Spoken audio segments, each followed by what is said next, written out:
Joo. Kuuluu. Alright. Hello, Nonni? Yep. Oh yeah, we have to speak English. I already forgot. It's a bit hard to remember that. Yeah, we're good.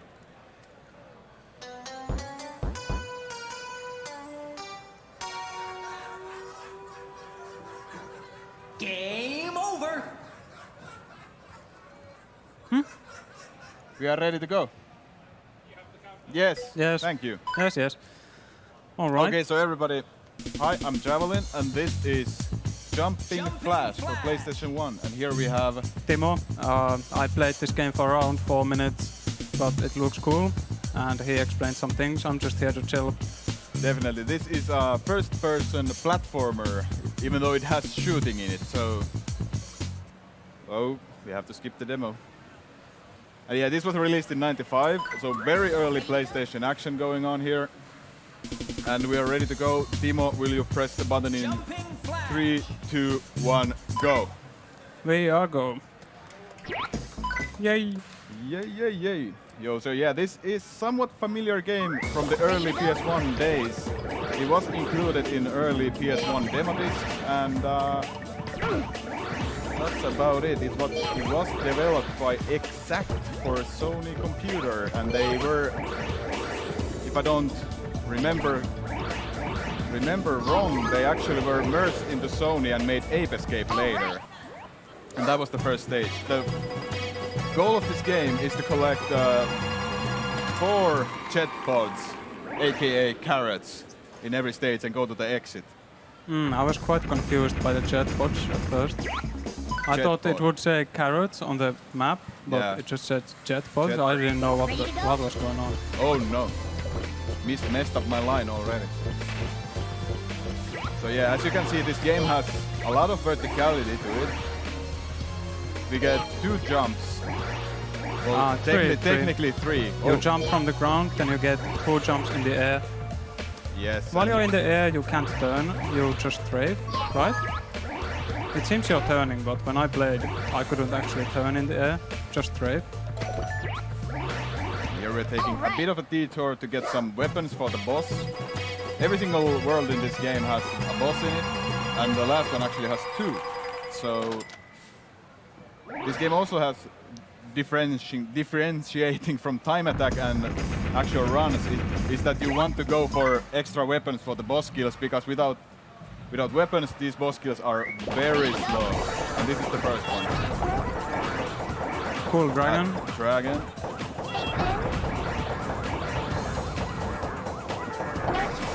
We got kind of a quick kill, not the best ever, but this should be 16. Alright. Yeah, 16 is okay. And this game is timed through in-game time because of these screens right here. If you have seen Sonic speedrunning, you might know why we don't use this, because going slower might be faster. So that's why we use in-game time, and unfortunately for this game, the in-game timer counts down instead of counting up, so we have to deduct while doing runs. And Do you actually deduct it on the fly, or Yeah, do you you have look to at do the it on the video? fly. Do you look at the video later and then deduct the you time? don't or- have to, but if you want live splits, you have to do it on the fly, yeah. And what we did at the very beginning of this stage, we actually oh, that was a bad jump. We retried the level, so we instantly got a cherry bomb power up for the boss. Oh man, let's get up there. Thank you. And every time you die or retry a level, you lose a life, of course, but you also get rewarded for your bad play by getting a cherry bomb. And in this world, we actually want that because there's not good weapons available in the main routes we're doing. We would have to go far off from our way to get actual good weapons for the boss. So, and cherry bomb is not a bad weapon, but it's not the best either. It's a good melee weapon. And here we have also picked up a Roman candle. And we will be seeing in 2 stages what it actually does. And this, like I looked at the timer and I see, oh, 56. Yeah, it usually levels are like from 5 or 10 minutes. I'm not gonna lie, so I'm not saying where they count down from, but yeah, pretty much every stage it's like 1 minute, so it's not that hard to count them down. Ready to go? Here we actually went inside the pyramid, and we have to do kind of a maze, but it's not that difficult. Straight lines, as straight as we can get at least. Here we have some sand traps that are only one way, so we have to go around here. Oh. And then we proceed down. Enemies don't actually deal. You said enemies don't deal contact damage in this game. They just push you away. Yeah, most enemies don't do contact damage, but they Like most have some kind of projectile though. So you do want to watch out for some of them, but you do have to go around them though. And they do get in the way. And some of the enemy placement is random. Yeah. The part where I went around the pillar to get the one carrot. The dung beetles and they can be in different places from run to run, so there is some RNG. Actually, a lot of RNG to this game, but I will explain that later because the major RNG part is not here yet. And also, while you do damage in this game, you do want to do as much as jump damage as you can, especially on bosses. And here we are very unlucky because this boss has two phases and he won't transition to the other phase if he's doing an attack. So we did it kind of wrong there because we didn't want to actually activate the attack before the second phase. So as you saw, I was jumping on him, but he took no damage. So that's a time loss pretty much. In a run, it would be a reset. But yeah, we got through. And Roman Candle is pretty much like a beam. Beam that does constant damage. And we will also be seeing a couple of different weapons. And here we also, again, we have to do the try again method. Ready to go? And on bosses, or in general, you do more jumping damage the higher you fall from. Yes, that's why you do. So it might look kind of weird that he's jumping so high when you want to do like a lot of damage, but yeah, doing like a quick small jumps is not beneficial because of that, because of the actual fall damage you have to get. Right there we show an actual enemy that would do contact damage. It was like has like spikes on top of top of its back, so you do want to avoid those. And also when you do the jumps, I activate the second jump, so I start falling immediately. In some cases, you actually want to do that. It's very beneficial. And in individual levels, you do want to do these jumps as tight as possible. Just like doing like tight lines for movement. naturally. So you because you fall so fast, so you do want to minimize your time in the air. Let's see. There's one cycle in this game that I have to get, and let's see if I can actually manage to do it. Ready to go? Okay. Great job. That one looked kind of tough when you were trying it earlier. Yes, it's not the hardest ever, but you do have to be pretty fast. Oh, let's see if I... Oh no, Giraffe. And by now you should be noticing that this game has a banger of a soundtrack. Even better than Mega Game, I would say. And Debatable. I already feel bad stares at me. And here we have gathered 3 weapons for the boss, and this boss coming up is the... This is the reason why you don't want to speedrun this game that seriously, because this is complete RNG. So when I started playing this, I was like, this is one of the best speedruns I've played in a while. But then when I got near the world record times, I'm 2 seconds slower than world record. This boss is the reason why I don't really like this game anymore. As a serious speedrun, it's very fun to play in general, but yeah, these hands pop up kind of randomly. It is giving me insane luck though right now because it's dropping a lot of weapons. But now neither of them are available. So I wasn't able to do damage for a couple of seconds. Oh, I accidentally strafed almost down from the platform. Yeah, that's a was pretty rough. 38. That was too good for a marathon. I got too lucky. This is better than in my PB, so that's the name congrats. of the game. Yeah, I think 30 seconds is the best that has been done in runs, I guess. And the time attack mode doesn't really work because you don't get free weapons for it, so it's not the equal. So the bosses drop weapons randomly and they appear randomly. Yes. Like the very beginning is the same every time. The couple of them behind me are always popping up, but after that they can take their sweet time to pop up. Oh no. Thank you.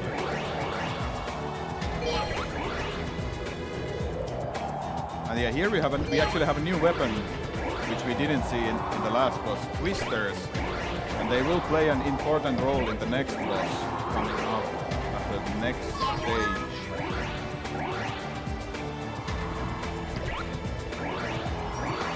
And yeah, we actually landed on the platform, nice. So there's 6 worlds in total. And yeah, now we're up to the 4th one. And they are, as you can see, they are themed around different things. This is, of course, the ice, winter, whatever. And we get the second maze level of the game. And yeah, you can strafe in this game by when you're jumping, like this. Oh, bingo, no.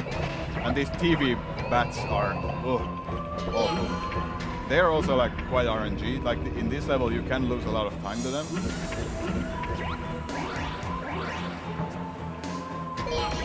Because sometimes they really just want to be in your way.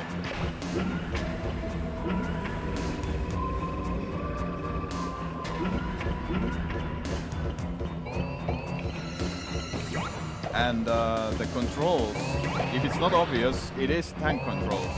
And this game is so old that it doesn't support DualShock in any way.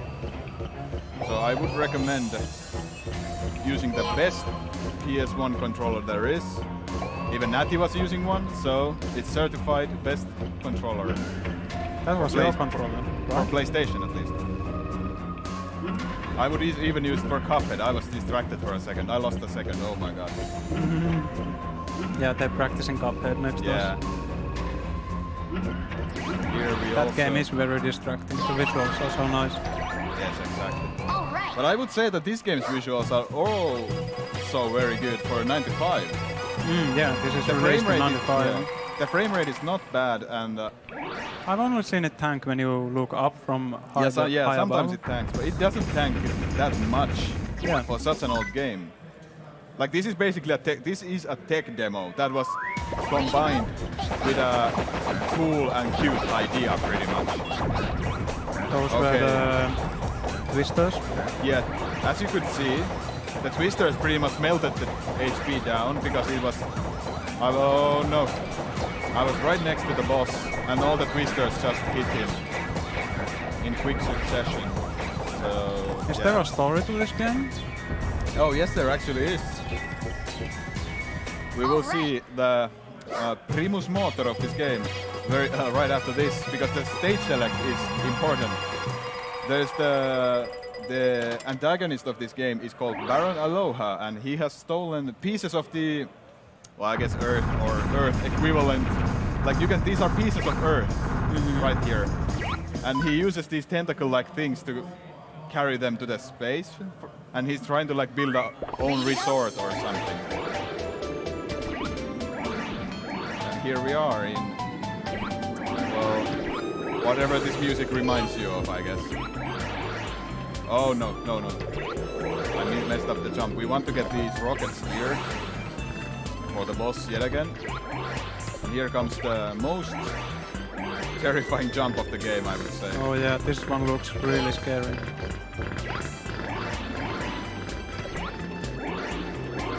I will try to focus for a bit, because this is probably the hardest stage of the game, or rather the easiest to die in, because yeah, right now, oh no, please, thank you. We are kind of on top of nothing most of the time.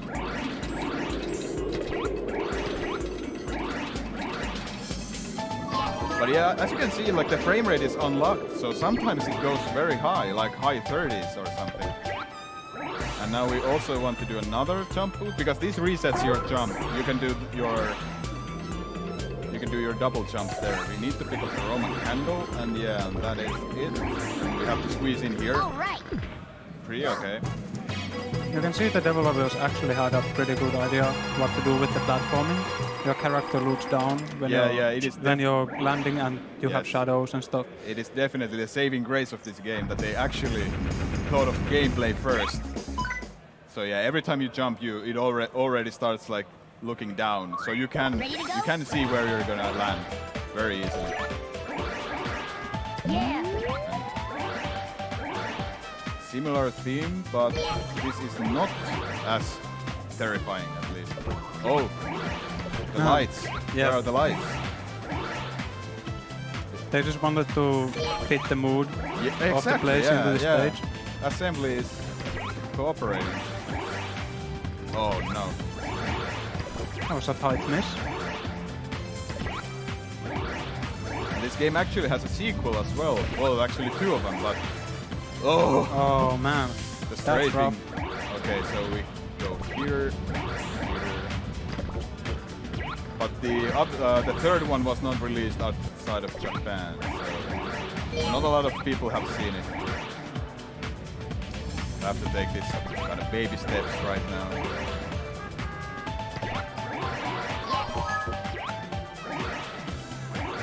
Let's see if we can make it. Best song in the game. Go for it. And it's over. Is that the only time you hear it? Yes. Power pill. Fun addition to the sequel was a jump meter. You can see the apex of your jump, so you can time them. You don't need to. You can time them just looking at the meter. And the second game also building on the game. Ready to go? Oh. Sorry. This is a shape-shifting boss, so it is somewhat RNG what you get, and some of them are better than the others. This is okay, but not the best one. And it will usually have time to transform 2 times. Oh no! Man. The bad thing about that. Oh no! What are you doing? Crazy. I've never seen that before actually, or it has never happened before. I should say. Oh no! It ate my jump. No. Okay, so this is not a good time you're gonna get, because usually I could kill it now, pretty much. But yeah, let's. Oh no! And now the frame rate will tank. Oh, yeah, that's a lot of stuff. I can't see anything. I'm getting like. Thank you. Mikä on paras putiikki? All right. I'm so sorry. For Putiki, I mean. But yeah. This game saw a bit of a resurgence when Squid, the British speedrunner, started playing this and grinded out a new world record for it. The record was like 6 years old or something. And then I was inspired by him to start it up as well, because this is a game I played as a child a lot. And now the world record in game time right now is 12:25 by Squid, and second place is me and the old world record, which was 12:27.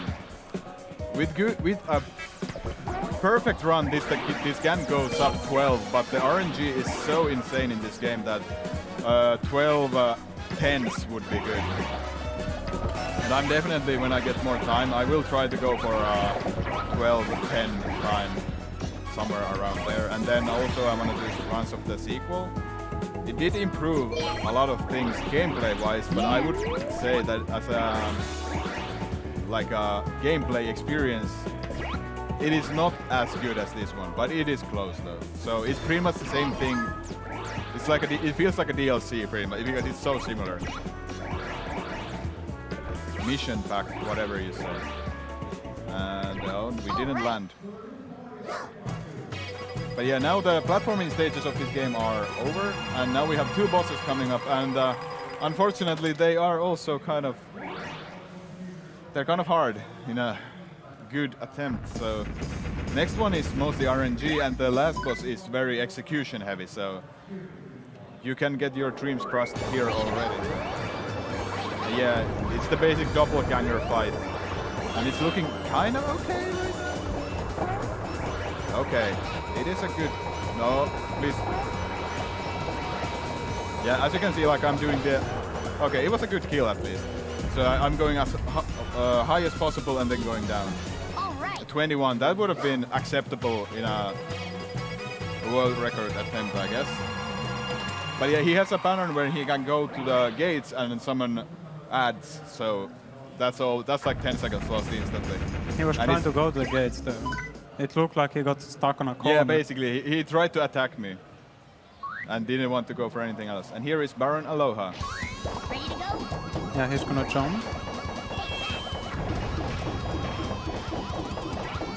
I'm baiting him out to do this stationary attack, and then the actual real hard part of the fight begins. Yeah, he mirrors your movement, so Yes. he's trying to do circles so that he always lands on the boss's head. Yes. You can see he kind of stops a bit. He's trying to decide if he's doing attacks or something. Yeah. If I'm far away from him on the X-axis, he will do an attack where he shoots something. Like in the beginning, I stayed away from him to trigger him to do the attack where he shoots the electrical balls or whatever. And the second phase of his, oh man, what a noise ball. Yeah, he does basically the same thing, but he does, the turns are tighter, and here we missed the optimal kill because we would want to land on the small head immediately after. Oh. Not, it's the time comes coming? up. I will tell you when the... But yeah, the boss is dead now. Mm-hmm. And time is when the stage clear comes up. All right. And that's Jumping Flash. Good job, good job. Yeah, 2053, yeah, with fast disc speed. But that's around what RTA gives you. But as I said, this game is run in in-game time, so I don't really know if that's a good or bad time.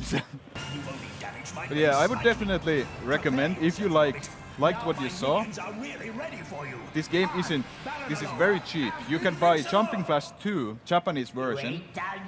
It includes an updated version of the first game based on the Western release. So if you want to pick this up, get it now, because it's gonna skyrocket, because this is gonna be the hottest speed game.